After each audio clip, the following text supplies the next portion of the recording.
Hello students, today we will start part number 3rd from chapter number 7 Indian People and Economy book, Geography plus 2 class. Chapter name is Mineral and Energy Resources. Okay, we have read about in this chapter non-ferrous minerals and non-metallic minerals. Mica, like mica, we have read about this. Now today we will start from this chapter energy resource. Okay, now we will start energy resource on page number 76. You can check and open. Okay, 76, page number 76. Okay, energy resource, you know very well there are many energy resources uh, in our life we are using, okay, day by day. Mineral fuels are essential for the generation of power. ठीक है, शक्ति को या ऊर्जा को, power को बढ़ाने के लिए हमें ज़रूर कहीं ना कहीं किसी न किसी मिनरल्स की ज़रूरत पड़ती है, फ्यूल की ज़रूरत पड़ती है। Required by the agriculture, industry, transport and other sector of the Indian economy. ठीक है, इंडियन इकोनॉमी और सेक्टर ऑफ द इकोनॉमी, चाहे इंडस्ट्री हो, ट्रांसपोर्ट हो, एग्रीकल्चर हो, हर जगह पर कहीं ना कहीं हमें किसी न किसी मिनरल की ज़रूरत पड़ती है पावर के लिए, एनर्जी के लिए। Mineral fuels like coal, petroleum, natural gas are known as fossil fuels. Very important point. Give the one example of the fossil fuels. ठीक है, तो fossil fuels का एग्जाम्पल हो गया कोल, पेट्रोलियम एंड नेचुरल गैस। ठीक है, ये जीवाश्म ईंधन कहते हैं, इनको हिंदी में बोलते हैं जीवाश्म ईंधन। ठीक है, nuclear energy minerals are the, come on page number 78। Okay, are the conventional resource of energy. ठीक है, यहाँ हमने पढ़ा, अभी आपने क्या पढ़ा है, जितने भी जो मिनरल्स हैं, जो न्यूक्लियर एनर्जी रिसोर्स हैं, वो जैसे अभी कोल, पेट्रोलियम की बात की, तो ये कैसे हैं, ये सभी के सभी कन्वेंशनल रिसोर्स हैं। अब conventional resource and non conventional resource, I think you know very well. परंपरागत और गैर परंपरागत, ये भी इनको कहा जा सकता है। ठीक है, जैसे आपको पता है कि कुछ रिसोर्सेज ऐसे हैं जो टाइम के अकॉर्डिंग एंड हो जाएंगे, समय के साथ उनको यूज़ करेंगे तो एंड हो जाएंगे। कुछ ऐसे हैं जो एंड नहीं हो सकते, उनको रिन्यूएबल किया जा सकता है। ठीक है ना, आप समझ रहे हैं अच्छी तरह से बातें। तो resource of energy, these conventional resource are exhaustibility resources. ठीक है, ये कभी न कभी समाप्त होने वाले रिसोर्स हैं, ये कभी ख़त्म हो जाएंगे। उसमें सबसे पहले कोल। ठीक है, कन्वेंशनल रिसोर्स के अंदर सबसे पहला example coal. Coal is one of the important minerals which is mainly used for in the generation of the thermal power. Thermal power, ध्यान दीजिए। ठीक है, thermal power and the smelting of iron ore. Thermal power को और smelting of iron ओर को use करने के लिए सबसे ज़्यादा हम कोल यूज़ करते हैं। ठीक है, थर्मल पावर आप जानते हैं अच्छी तरह से, भूतापीय जो शक्ति होती है। ठीक है, हीटिंग, जो ताप, यानी कि कोई भी हीटिंग करने के लिए किसी भी चीज़ को हीट करते हैं तो थर्मल सिस्टम होता है उसमें। ठीक है, तो उसको पावर को यूज़ करने के लिए हम कोल यूज़ करते हैं, स्मेल्टिंग करते हैं तो भी यूज़ करते हैं। स्मेल्टिंग आप जानते हैं, लोहे को गलाना, यानी कि उसको प्योर बनाना। Coal occurs in the rock sequences mainly of the two geological ages, namely Gondwana and the tertiary deposit. Very most important point is here, these are two deposit area of India, Gondwana and the tertiary deposit area. Okay, इनको ages के रूप से दिया गया है कि एक काल समय था, काल और समय के हिसाब से इसको टू पार्ट में डिवाइड किया, Gondwana and tertiary. About 80% of the coal deposit in India is the bitumens. Bitumens underline कर देना, bitumens type and in the sorry is of the non cooking grade. ठीक है, नॉन कुकिंग ग्रेड के अंदर लिया जाता है। बिटुमेंस जो होता है काफ़ी, यानी कि लो क्वालिटी वाला, यानी कि जिसको हम कह सकते हैं ये जो कोल होता है। The most important Gondwana coal field of India are located in the Damodar valley. और सबसे ज़्यादा इंपॉर्टेंट जो, यानी कि गोंडवाना जो कोल है, एरिया है, फील्ड है, वो सबसे ज़्यादा दामोदर वैली साइड में है। कहने का मतलब छोटा नागपुर प्लेटू एरिया है, वो गोंडवाना कोल एरिया है, उस साइड में काफ़ी ये पाए जाते हैं। ठीक है, आप जान रहे हैं अच्छी तरह से। ठीक है, जिस यहाँ पर दामोदर वैली का नाम दिया गया है। ठीक है, next yes in up side on page number same 78। ठीक है, दे लाई इन झारखंड। अब ये बात कर लेते हैं कि गोंडवाना कोल एरिया है तो कौन कौन सी जगह पर है। They lie in the Jharkhand, Bengal, coal belt and the important coal fields in the region of the Raniganj, Jharia, Bokaro, Giridih और कारानपुरा। ठीक है, ये एरिया जो हैं सारे कंप्लीट झारखंड, वेस्ट बंगाल की बेल्ट के पार्ट के एरिया में हैं, जहाँ पर हमने नाम दिए हैं, जहाँ पर सबसे ज़्यादा कोल पाया जाता है। ठीक है, हम अभी 1 मिनट बाद में हम मैप पर डिस्कस करेंगे इसके बारे में। ठीक है, झरिया अभी हमने झरिया, बोकारो इनकी नाम बात सुनी है, हमने या यूज़ किया है। जैसे झरिया यहाँ पर यूज़ किया, बोकारो किया, रानीगंज किया, ठीक है, गिरिध किया और कानपुरा किया। इनके नेम के साथ साथ डिस्कस करेंगे कि where are these areas. Jharia is the largest coal field followed by the Raniganj, ठीक है। यहाँ इंपॉर्टेंट पॉइंट है कि झरिया है एक्चुअल में सबसे बड़ा, यानी कि इंडिया का अगर कहना चाहें सबसे बड़ा यानी कि कोल फील्ड एरिया है, ठीक है। The other river valley associated with the coal are Godavari, Mahanadi and Son. कुछ एक coal deposit area Godavari, Mahanadi, Son area में भी है नदियों के पास। The most important coal mining centres are the Singrauli in Madhya Pradesh. Underline कीजिए, after the Jharia which part is important of the production of coal. तो सिंगरौली है मध्य प्रदेश में, पार्ट ऑफ सिंगरौली, ठीक है। Coal field of the lies in the Uttar Pradesh. यहाँ पर जो ये तो सिंगरौली इन मध्य प्रदेश हो गया, और part of Singrauli coal field lie in Uttar Pradesh. इसी का कुछ एक छोटा सा पार्ट है जो कि एमपी के साथ साथ जो कि यूपी के अंदर भी इसका पार्ट है, यानी कि जो एमपी और यूपी का जो बॉर्डर पार्ट है वहाँ पर ये सिंगरौली है। आपको हम बताएंगे 1 मिनट के लिए, ठीक है, मैप में जब आपको समझ में आएगी। कोरबा इन छत्तीसगढ़, कोरबा डिस्ट्रिक्ट का नाम है, ये छत्तीसगढ़ स्टेट है, उसके अंदर यहाँ पर है। तलचर एंड द रामपुर इन उड़ीसा, ठीक है, तलचर एंड रामपुर इन उड़ीसा, ठीक है। यहाँ पर भी मोस्टली ये कोल फील्ड्स पाए जाते हैं। और चंदावर्धा यहाँ पर नाम आया है। काम्प्टी एंड द बंदर इन द महाराष्ट्र। कौन कौन से नाम आए यहाँ पर, ठीक है, चंदावर्धा, काम्प्टी, ठीक है, और बांद्रा जिसको बोलते हैं Bandar in Maharashtra, and Singareni in the Telangana and Pandur in Andhra Pradesh. ये छोटे छोटे पार्ट्स एरिया हैं, ये लो प्रोड्यूसिंग एरिया स्टेट के नेम यहाँ पर आए हैं। बाकी अदर्स जो हैं मोस्ट इंपॉर्टेंट हैं, जिनमें झरिया है, रानीगंज है, बोकारो है, ठीक है, ये हमने पढ़े थे। अब इनके बारे में एक बार डिस्कस कर लेते हैं on page number 79। You can check and open page number 79, okay. ना firstly we can see this index, okay.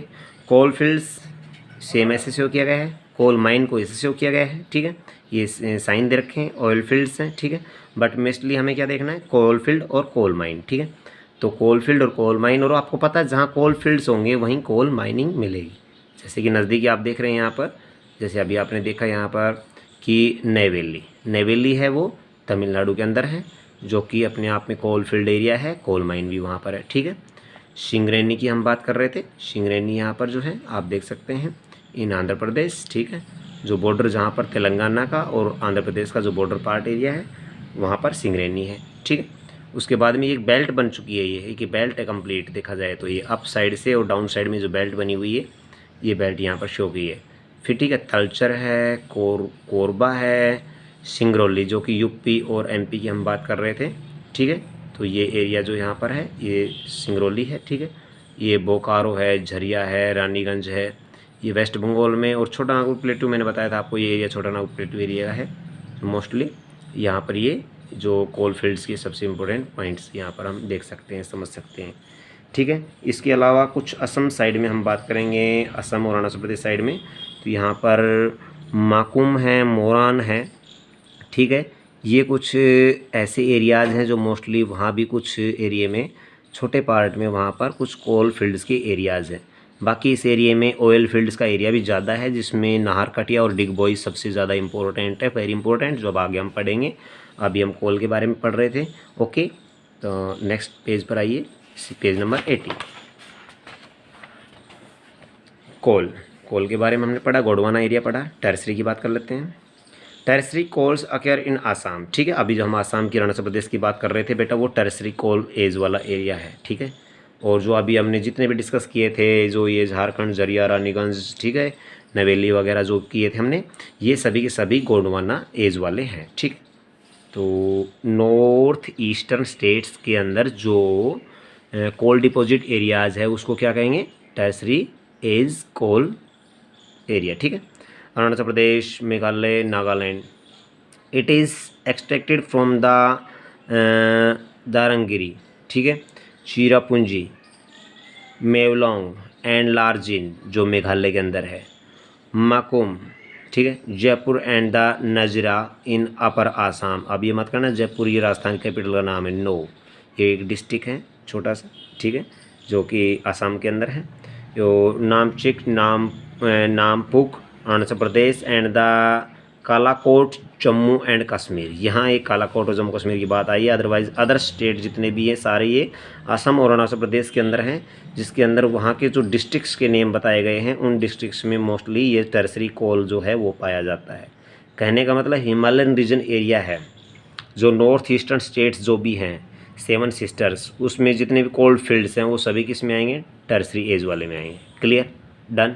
Next, besides the brown coal और lignite occur in the coastal area of the Tamil Nadu, अब इसके अलावा हम brown कोल की अगर बात करें जिसको लिग्नाइट भी कहते हैं, ठीक है, वो तमिलनाडु में पाया जाता है। अगर साउथ इंडिया की अगर हम बात करना चाहें, ठीक है, इसको हम किस में काउंट करेंगे, इसको हम मोस्टली काउंट करेंगे, तमिलनाडु की बात आई है तो ये गोंडवाना में आएगा, ठीक है। पौंडुचेरी, गुजरात एंड जम्मू कश्मीर, बट ये इसमें स्पेशली बताई है कि ब्राउन कोल जो है नोन एज द लिग्नाइट, ठीक है, लिग्नाइट को ब्राउन कोल कहा जाता है, इसको अंडरलाइन कर लेना, ओके, ठीक है। तो ये पौंडुचेरी तमिलनाडु में इसमें मोस्टली पाया जाता है। अब पेट्रोलियम पर आ जाते हैं। पेट्रोलियम एनर्जी रिसोर्सेज हमारे पास चैप्टर का नाम चल रहा है, मिनरल एंड एनर्जी रिसोर्सेज, ठीक है। पेट्रोलियम होता है क्रूड ऑयल होता है, जैसे कि कच्चा तेल जिसको बोलते हैं, ठीक है, उसी से ही उसकी प्योरिटी के साथ ही उससे diesel, petrol, kerosene, CNG gas ये बनाई जाती है, ठीक है। और पेट्रोलियम का तो सबसे बड़ा इंपॉर्टेंट आपको पता है बॉम्बे हाई, आप जानते होंगे अच्छी तरह से, ठीक है, वो एरिया सबसे इंपॉर्टेंट पॉइंट है। Crude petroleum consist of the hydrocarbons of liquid and the gases states varying in the chemical composition, colour and the spec gravity, ठीक है। तो ये क्रूड ऑयल होता है, इसके अंदर जो पेट्रोलियम सिस्टम होता है, हाइड्रोकार्बन सिस्टम इसके अंदर होते हैं, लिक्विड गैसेज होती है इसके अंदर बहुत ज़्यादा। It is and the essential source of energy for all internal combustion of the engines in the automobiles, railways and the aircraft, सभी जानते हैं अच्छी तरह से, जितने भी इंजन हैं उन सभी इंजन्स के अंदर सबसे पहला फ्यूल का काम करने वाला क्या है, पेट्रोल यानी कि पेट्रोल कहें या पेट्रोलियम कहा तो डीजल, पेट्रोल, केरोसिन और सीएनजी आ गए, ठीक है। तो सभी को पता है कि इंजन के लिए तो सभी के लिए बहुत इंपॉर्टेंट है। It's numerous by products are the proceed in the petrochemical industries में भी इसकी ज़्यादा डिमांड बढ़ती जा रही है आजकल, सच एज द फर्टिलाइज़र है, सिंथेटिक फाइबर जो यूज़ होता है, सिंथेटिक फाइबर बनाया जाता है उसमें भी पेट्रोलियम यूज़ किया जाता है, सिंथेटिक फाइबर के रूप में यहाँ पर सिंथेटिक रबर कहा, फिर सिंथेटिक फाइबर का, ठीक है। मेडिसिन वगैरह होती हैं, वैसलीन हैं, लुब्रिकेंट्स होते हैं, वॉक्स होता है, सोप होती है, कॉस्मेटिक सामान होते हैं, इनमें मोस्टली जो जितने भी चिकने जो लुब्रिकेंट्स का मतलब आप समझ रहे होंगे, यहाँ पर भी जो भी ये पेंट वगैरह होती हैं, काफ़ी जो डिस्टेंबर वगैरह होते हैं जो हम वॉल क्लॉक पर ये करते हैं ना, वॉल पर करते हैं ना, तो ये सभी के सभी जो रबर है, सिंथेटिक फाइबर है, मेडिसिन्स के अंदर भी इसको यूज़ मिलाया जाता है, वैसलिन है, लुब्रिकेंट्स हैं, वॉक्स है, सोप है, कॉस्मेटिक सामान जितने भी हैं, ठीक है, इन सभी के अंदर पेट्रोलियम यूज़ होता है। कई बार आप देखना उस पर लिखा मिलेगा वैसलिन के ऊपर भी petroleum jelly, you can check, okay. तो ये सभी मोस्टली पेट्रोलियम प्रोडक्ट्स हैं जो पेट्रोलियम से बनने वाले मोस्टली यहाँ पर हैं। Do you know petroleum is referred to as liquid gold, very most important, liquid gold, ठीक है, because of its scarcity and the diversified uses, ठीक है। इसके बहुत ज़्यादा यानी कि ऐसा गोल्ड एंड लिक्विड गोल्ड के रूप में पेट्रोलियम है, इसका यूज़ सबसे ज़्यादा है और इसकी जो अवेलेबिलिटी है वो भी डाइवर्सिफाइड है, ठीक है। नेक्स्ट चलते हैं, नीचे पॉइंट हमारा है crude petroleum occurs in the sedimentary rocks and tertiary period, ठीक है। ये क्रूड पेट्रोलियम होता है, ये मोस्टली सेडिमेंट्री रॉक्स में और जो टर्सरी पीरियड टाइप होता है उसके बीच में वहाँ पर मोस्टली पाया जाता है। टर्सरी पीरियड आप जान गए होंगे, असम अरुणाचल प्रदेश की साइड में डिगबोई और नाहरकटिया का नाम मैंने आपको दिया था, शायद आपको याद हो। Oil exploration and the production was the systematically taken up the after the oil and the natural gas off the commission was the setup of the 1956 के अंदर पहली बार ये पूरा तरह से यानी कि नेचुरल गैस कमीशन को बनाया गया था कि ऑयल एंड नेचुरल, आप देखिए ONGC, ठीक है। ONGC के रूप अगर बात करना चाहें तो यहाँ पर oil and the natural gas commission जो था वो 1956 में स्टार्ट किया गया था। Till then the Digboi in Assam, very most important, अभी मैंने आपको बताया था, was only oil producing region but the scenario of the has changed after the 1956। सबसे पहला था ये डिगबोई था पूरे ऑल इंडिया के अंदर, जो ऑयल फील्ड था तो सिर्फ डिगबोई था, जो कि असम और अरुणाचल प्रदेश के बॉर्डर पर है, आप जान सकते हैं। वो असम के अंदर ही है देखा जाए तो, लेकिन बॉर्डर के पार्ट है वहाँ पर है, ठीक है। In recent years now oil deposit have been found at the extreme western and the eastern part of the country in Assam, Digboi, Naharkatiya, Digboi के बाद नाहरकटिया आसाम के अंदर है, ये ध्यान रखना। And the Moran are important oil producing areas, वहाँ पर डिगबोई के बाद, डिगबोई तो सबसे पहले था, उसके बाद नाहरकटिया, और नाहरकटिया के बाद में मोरान, ये दो ऑयल फील्ड का और पता चला था वहाँ पर आसाम के अंदर, ठीक है, जो रिसेंटली में। The major oil field of Gujarat are Ankleshwar, very most important, Kalol, Mehsana, Nagam, Kosamba, these are all the oil field of Gujarat state, बेटा ध्यान देना please. These are the all are the Ankleshwar, Kalol, Mehsana, Nagam, Kosamba, ये सभी के सभी ऑयल फील्ड है गुजरात के। On page number 80 on top side please, right side में टॉप में आइए, वेरी गुड। लोनेज मुंबई हाई, अब हम बात करते हैं मुंबई हाई की। Mumbai high lies 160 kilometre of Mumbai, was discovered in 1973, very most important, drawing कर लेना बेटा। 1973 में जाकर के मुंबई से 160 किलोमीटर दूरी पर ये अरेबियन सी में एक जगह है जिसका नाम है मुंबई हाई। मुंबई से 160 किलोमीटर डिस्टेंस पर अरेबियन सी में मुंबई हाई जगह है, जहाँ ये सबसे बड़ा ऑयल फील्ड आज के टाइम का बना हुआ है। इसको 1973 में स्टार्ट किया गया था, and the production the commerce in the 1976, इसको यूज़ में लाया गया था, लेकिन इसको अच्छी तरह से और लार्ज स्केल पर इसको प्रोडक्शन में को बढ़ा करके काम किया गया, वो आफ्टर, आप समझ रहे हैं, 3 ईयर किया गया, मतलब कि 1976।